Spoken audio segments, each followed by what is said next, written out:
সারা দুনিয়া ধর্ম জায়গাতে উঠে পড়ে লেগেছে ইসলামকে মিটিয়ে দাও।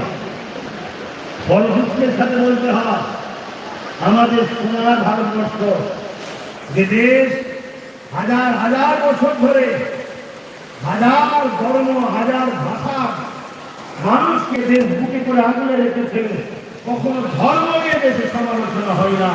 বড় দুঃখের সাথে বলতে হয় আজকে এদেশেও ওই পশ্চিমা ওই ইউরোপ ওদের কালচার আমার দেশেতেও ঢুকে গেছে।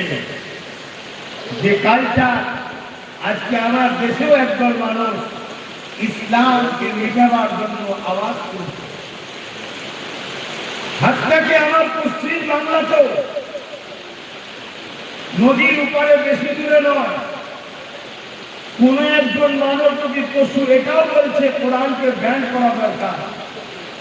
শুনছেন কারণ কি?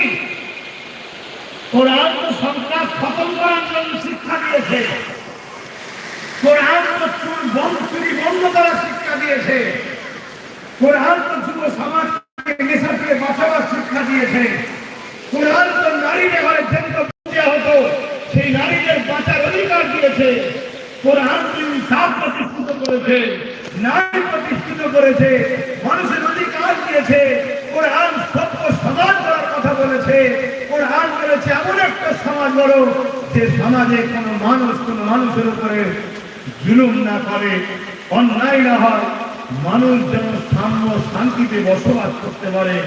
সেই কোরআনের বিরুদ্ধে এত বড় কথা বলার কারণ কি?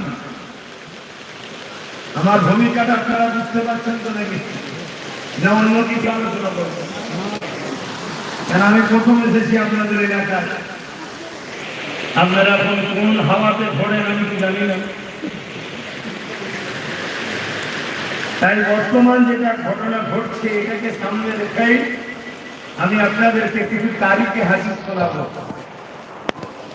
এই যে ইসলামের বিরুদ্ধে লাগাম, এটা কি নতুন না আগেও হয়েছে? যে